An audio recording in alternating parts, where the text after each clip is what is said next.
केंद्रीय मंत्रिमंडल के मेरे साथी नितिन गडकरी जी, हरियाणा के मुख्यमंत्री नायब सिंह सैनी जी,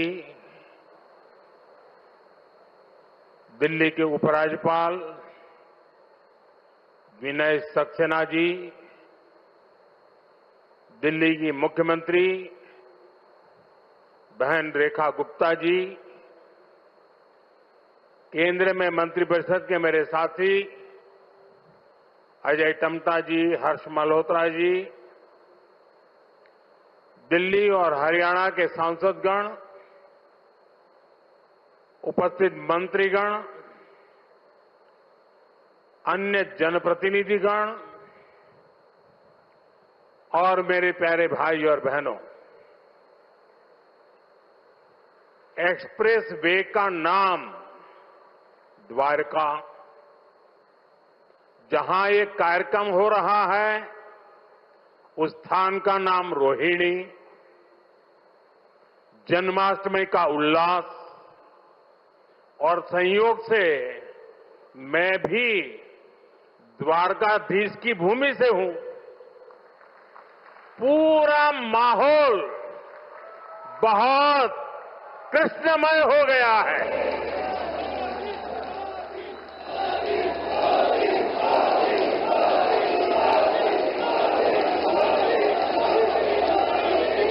साथियों, अगस्त का ये महीना आजादी के रंग में, क्रांति के रंग में रंगा होता है। आजादी के इसी महोत्सव के बीच आज देश की राजधानी दिल्ली देश में हो रही विकास क्रांति की साक्षी बन रही है। थोड़ी देर पहले दिल्ली को द्वारका एक्सप्रेसवे और अर्बन एक्सटेंशन रोड की कनेक्टिविटी मिली है। इससे दिल्ली के, गुरुग्राम के, पूरे एनसीआर के लोगों की सुविधा बढ़ेगी। दफ्तर आना जाना, फैक्ट्री आना जाना और आसान होगा। सभी का समय बचेगा। जो व्यापारी, कारोबारी वर्ग है, जो हमारे किसान हैं, उनको विशेष लाभ होने वाला है। दिल्ली एनसीआर के सभी लोगों को इस आधुनिक सड़कों के लिए, आधुनिक इंफ्रास्ट्रक्चर के लिए बहुत बहुत बधाई देता हूं। साथियों, परसों 15 अगस्त को लाल किले से मैंने देश की अर्थव्यवस्था, देश की आत्मनिर्भरता और देश के आत्मविश्वास पर विश्वास से बात की है। आज का भारत क्या सोच रहा है, उसके सपने क्या है, संकल्प क्या है, ये सब कुछ आज पूरी दुनिया अनुभव कर रही है। और साथियों, दुनिया जब भारत को देखती है, परखती है, तो उसकी पहली नजर हमारी राजधानी पर पड़ती है, हमारी दिल्ली पर पड़ती है। इसलिए दिल्ली को हमें विकास का ऐसा मॉडल बनाना है जहां सभी को महसूस हो कि हां, ये विकसित होते भारत की राजधानी है। साथियों, बीते 11 साल से केंद्र में भारतीय जनता पार्टी की सरकार ने इसके लिए अलग अलग स्तरों पर निरंतर काम किया है। अब जैसे कनेक्टिविटी का विषय ही है, दिल्ली एनसीआर की कनेक्टिविटी में बीते दशक में अभूतपूर्व सुधार हुआ है। यहां आधुनिक और चौड़े एक्सप्रेस वे हैं। दिल्ली एनसीआर मेट्रो नेटवर्क के मामले में दुनिया के सबसे बड़े नेटवर्क इलाकों में से एक है। यहां नमो भारत जैसा आधुनिक रैपिड रेल सिस्टम है। यानी बीते 11 वर्षों में दिल्ली एनसीआर में आना जाना पहले के मुकाबले आसान हुआ है। साथियों, दिल्ली को बेहतरीन शहर बनाने का जो बीड़ा हमने उठाया है वो निरंतर जारी है। आज भी हम सभी इसके साक्षी बने हैं। द्वारका एक्सप्रेस वे हो या फिर अर्बन एक्सटेंशन रोड, दोनों सड़कें शानदार बनी है। पेरिफेरल एक्सप्रेसवे के बाद अब अर्बन एक्सटेंशन रोड से दिल्ली को बहुत मदद मिलने वाली है। साथियों, अर्बन एक्सटेंशन रोड की एक और विशेषता है, ये दिल्ली को कूड़े के पहाड़ों से भी मुक्त करने में मदद कर रही है। अर्बन एक्सटेंशन रोड को बनाने में लाखों टन कचरा काम में लाया गया है। यानी कूड़े के पहाड़ को कम करके उसे वेस्ट मटेरियल का इस्तेमाल सड़क बनाने में किया गया है और वैज्ञानिक तरीके से किया गया है। यहां पास में ही भलसवा लैंडफिल स्पा साइट है।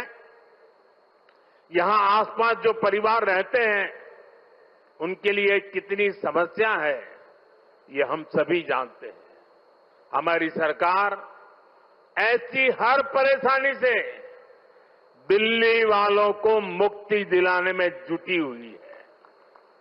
साथियों, मुझे खुशी है कि रेखा गुप्ता जी के नेतृत्व में दिल्ली की भाजपा सरकार यमुना जी की सफाई में भी लगातार जुटी हुई है।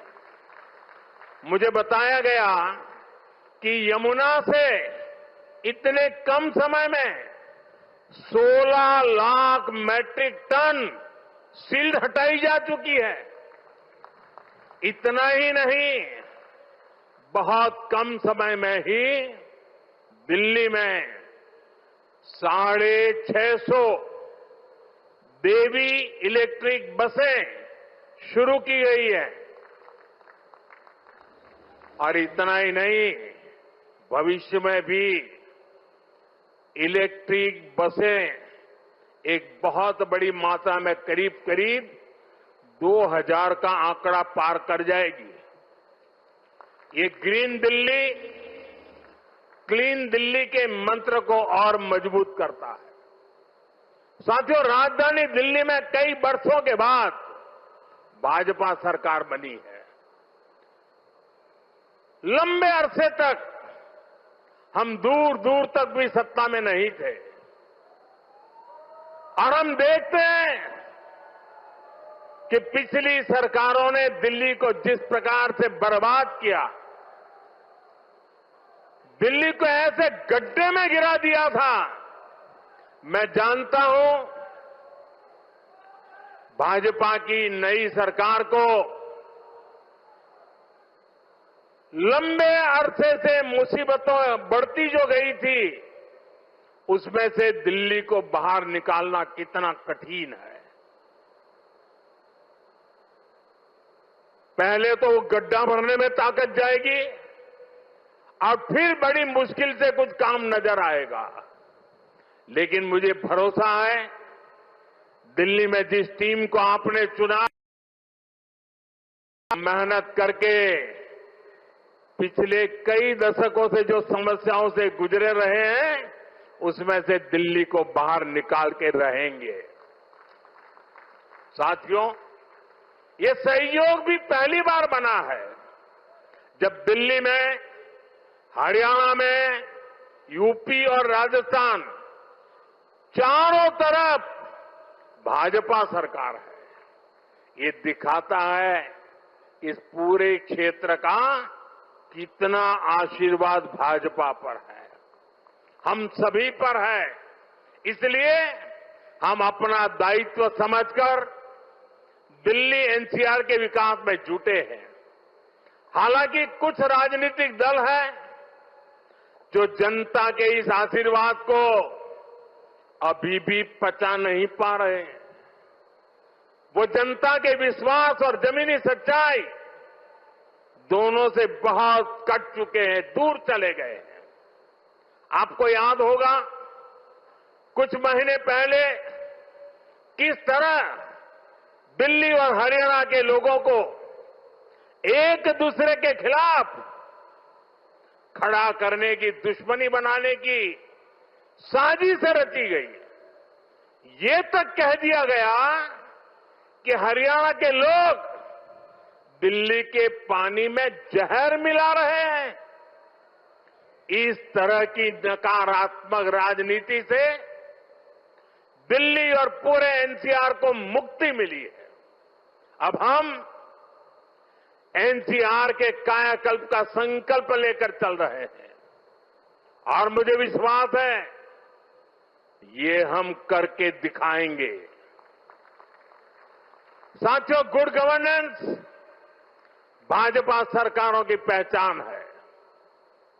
भाजपा सरकारों के लिए जनता जनार्दन ही सर्वोपरि है।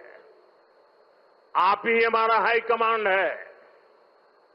हमारी लगातार कोशिश रहती है कि जनता का जीवन आसान बनाए। यही हमारी नीतियों में दिखता है, हमारे निर्णयों में दिखता है। हरियाणा में एक समय कांग्रेस सरकारों का था जब बिना खर्ची पर्ची के एक नियुक्ति तक मिलना मुश्किल था, लेकिन हरियाणा में भाजपा सरकार ने लाखों युवाओं को पूरी पारदर्शिता के साथ सरकारी नौकरी दी है।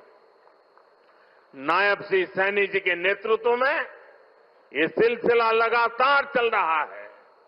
साथियों, यहां दिल्ली में भी जो झुग्गियों में रहते थे, जिनके पास अपने घर नहीं थे, उनको पक्के घर मिल रहे हैं।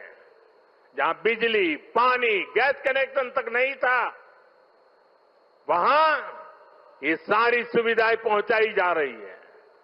और अगर मैं देश की बात करूं तो बीते 11 सालों में रिकॉर्ड सड़कें देश में बनी है। हमारे रेलवे स्टेशनों का कायाकल्प हो रहा है। वंदे भारत जैसी आधुनिक ट्रेनें गर्व से भर देती है। छोटे छोटे शहरों में एयरपोर्ट बन रहे हैं। एनसीआर में ही देखिए कितने सारे एयरपोर्ट हो गए। अब हिंडन एयरपोर्ट से भी फ्लाइट कई शहरों को जाने लगी है। नोएडा में एयरपोर्ट भी बहुत जल्द बनकर तैयार होने वाला है। साथियों, ये तभी संभव हुआ है जब बीते दशक में देश ने पुराने तौर तरीकों को बदला है। देश को जिस स्तर का इंफ्रास्ट्रक्चर चाहिए था, जितनी तेजी से बनना चाहिए था, वो अतीत में नहीं हुआ। अब जैसे हमारा ईस्टर्न और western peripheral expressway, Delhi NCR को इसकी जरूरत कई दशकों से महसूस हो रही थी। यूपीए सरकार के दौरान इसको लेकर फाइलें चलनी शुरू हुई, लेकिन काम तब शुरू हुआ जब आपने हमें सेवा करने का अवसर दिया। जब केंद्र और हरियाणा में भाजपा सरकारें बनी, आज ये सड़कें बहुत बड़ी शान से सेवाएं दे रही है। साथियों, विकास परियोजनाओं को लेकर उदासीनता का ये हाल सिर्फ दिल्ली एनसीआर का नहीं था, पूरे देश का था। एक तो पहले इंफ्रास्ट्रक्चर पर बजट ही बहुत कम था। जो प्रोजेक्ट सैंक्शन होते थे वो भी सालों साल तक पूरे नहीं होते थे। बीते 11 सालों में हमने इंफ्रास्ट्रक्चर का बजट 6 गुना से अधिक बढ़ा दिया है। अब योजनाओं को तेजी से पूरा करने पर जोर है। इसलिए आज द्वारका एक्सप्रेसवे जैसे प्रोजेक्ट तैयार हो रहे हैं। और भाइयों बहनों, ये जो इतना सारा पैसा लग रहा है, इससे सिर्फ सुविधाएं नहीं बन रही है, ये परियोजनाएं बहुत बड़ी संख्या में रोजगार भी बना रही है। जब इतना सारा कंस्ट्रक्शन होता है तो इसमें लेबर से लेकर इंजीनियर तक लाखों साथियों को काम मिलता है। जो कंस्ट्रक्शन मटेरियल यूज होता है उससे जुड़ी फैक्ट्रियों में, दुकानों में नौकरियां बढ़ती है। ट्रांसपोर्ट और लॉजिस्टिक्स में रोजगार बनते हैं। साथियों, लंबे समय तक जिन्होंने सरकारें चलाई है, उनके लिए जनता पर शासन करना ही सबसे बड़ा लक्ष्य था। हमारा प्रयास है जनता के जीवन से सरकार का दबाव और दखल दोनों समाप्त करें।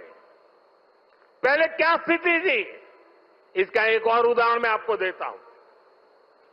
दिल्ली में, ये सुनकर के आप चौंक जाएंगे, दिल्ली में हमारे जो स्वच्छता मित्र है, साफ सफाई के काम में जुटे साथी हैं, ये सभी दिल्ली में बहुत बड़ा दायित्व निभाते हैं। सुबह उठते ही पहले उनको थैंक यू करना चाहिए। लेकिन पहले की सरकारों ने इन्हें भी जैसे अपना गुलाम समझ रखा था। मैं इन छोटे छोटे मेरे सफाई में बंधुओं की बात कर रहा हूं। ये जो लोग सर पे संविधान रख करके नाचते हैं ना, वो संविधान को कैसे कुचलते थे, वे बाबा साहब की भावनाओं को कैसे दगा देते थे, मैं आज वो सच्चाई आपको बताने जा रहा। आप, मैं कहता हूं, सुनकर सन्न रह जाएंगे। मेरे सफाई कर्मी भाई बहन जो दिल्ली में काम करते हैं, उनके लिए एक खतरनाक कानून था इस देश में। दिल्ली में दिल्ली म्युनिसिपल कॉरपोरेशन एक्ट में एक बात लिखी थी, यदि कोई सफाई मित्र बिना बताए काम पर नहीं आता तो उसे 1 महीने के लिए जेल में डाला जा सकता था। आप बताइए, खुद सोचिए, सफाई कर्मियों को लोग क्या समझते थे? क्या आप उन्हें जेल में डाल देंगे, वह भी एक छोटी सी गलती के कारण? आज जो सामाजिक न्याय की बड़ी बड़ी बातें करते हैं, उन्होंने ऐसे कई नियम कानून देश में बनाए रखे हुए थे। ये मोदी है जो इस तरह के गलत कानून को खोज करके खत्म कर रहा है।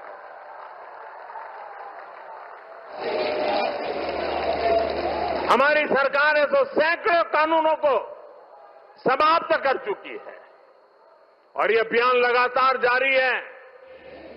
साथियों, हमारे लिए रिफॉर्म का मतलब है सुशासन का विस्तार। इसलिए हम निरंतर रिफॉर्म पर बल दे रहे हैं। आने वाले समय में हम अनेक बड़े बड़े रिफॉर्म्स करने वाले हैं ताकि जीवन भी और बिजनेस भी सब कुछ और आसान हो। साथियों, इसी कड़ी में अब जीएसटी में नेक्स्ट जनरेशन रिफॉर्म होने जा रहा है। इस दिवाली जीएसटी रिफॉर्म से डबल बोनस देशवासियों को मिलने वाला है।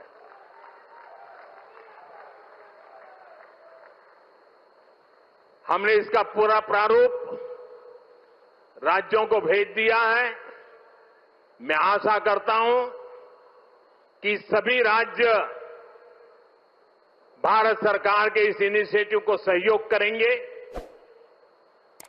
जल्द से जल्द इस प्रक्रिया को पूरा करेंगे ताकि ये दिवाली और ज्यादा शानदार बन सके। हमारा प्रयास जीएसटी को और आसान बनाने और टैक्स दरों को रिवाइज करने का है।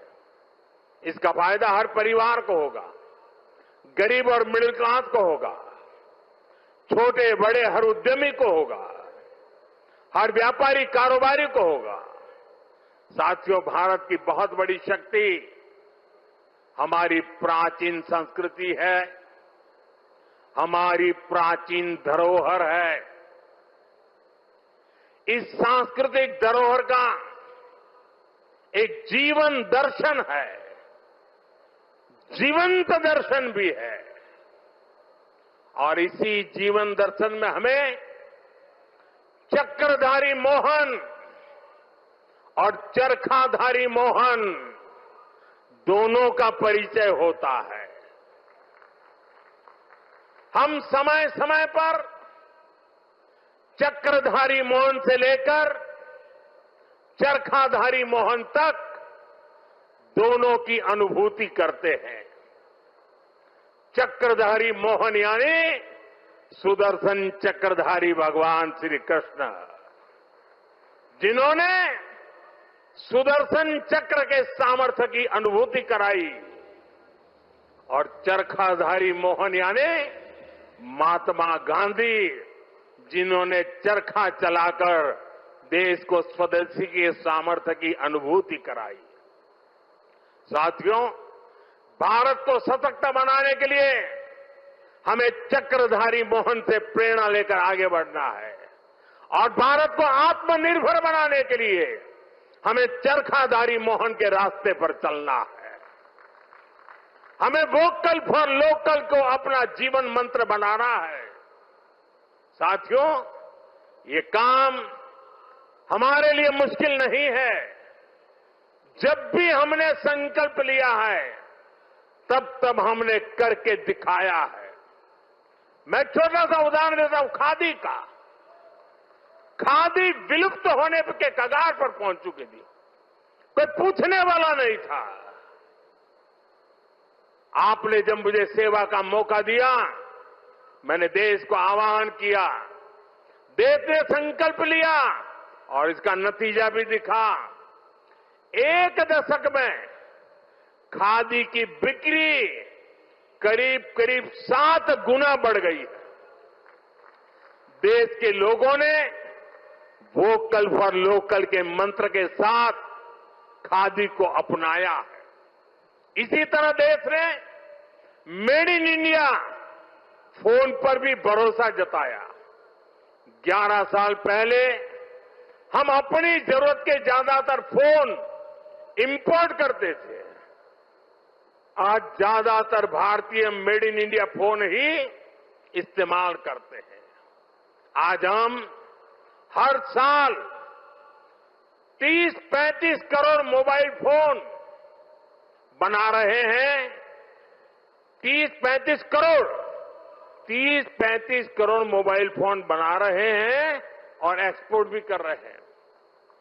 साथियों, हमारा मेड इन इंडिया, हमारा यूपीआई आज दुनिया का सबसे बड़ा real time digital payment platform बन चुका है। दुनिया का सबसे बड़ा।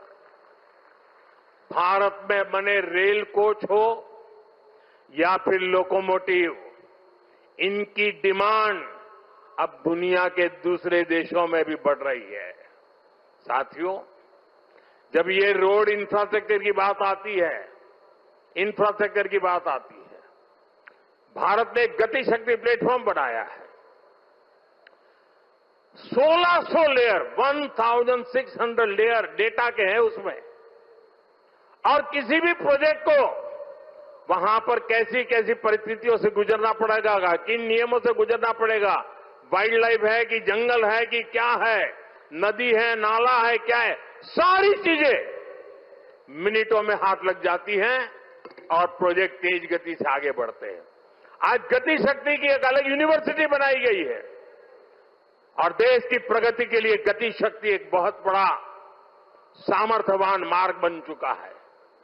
साथियों, एक दशक पहले तक हम खिलौने तक बाहर से इंपोर्ट करते थे, लेकिन हम भारतीयों ने संकल्प लिया वोकल फॉर लोकल का, तो ना सिर्फ बड़ी मात्रा में खिलौने भारत में ही बनने लगे, लेकिन बल्कि आज हम दुनिया के 100 से ज्यादा देशों को खिलौने निर्यात भी करने लगे।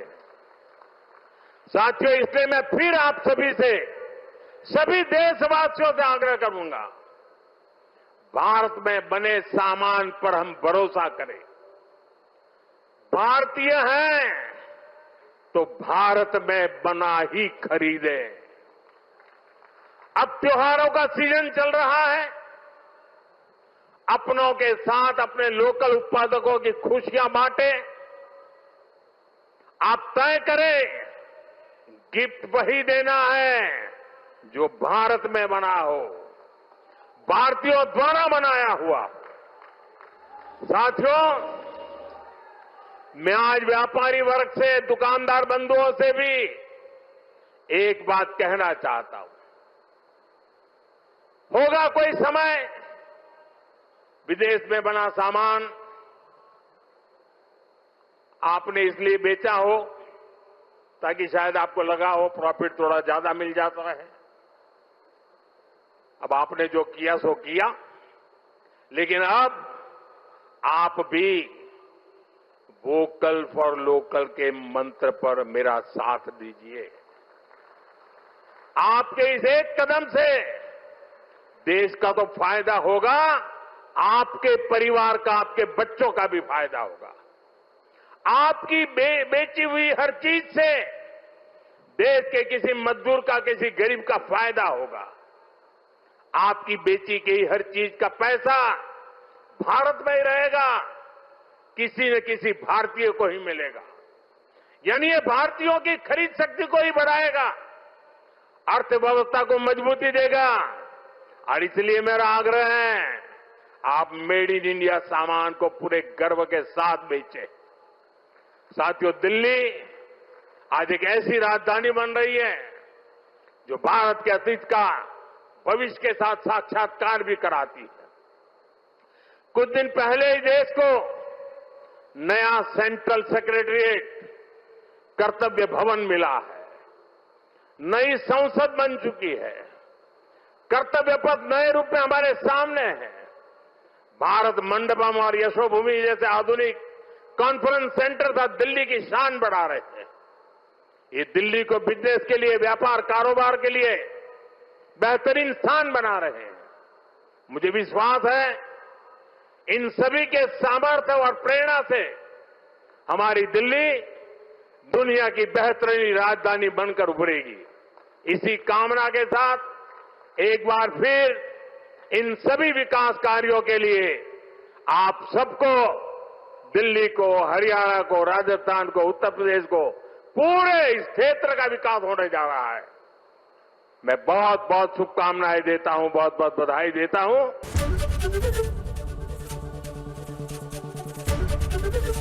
एबीपी गंगा, खबर आपकी, जुबान आपकी।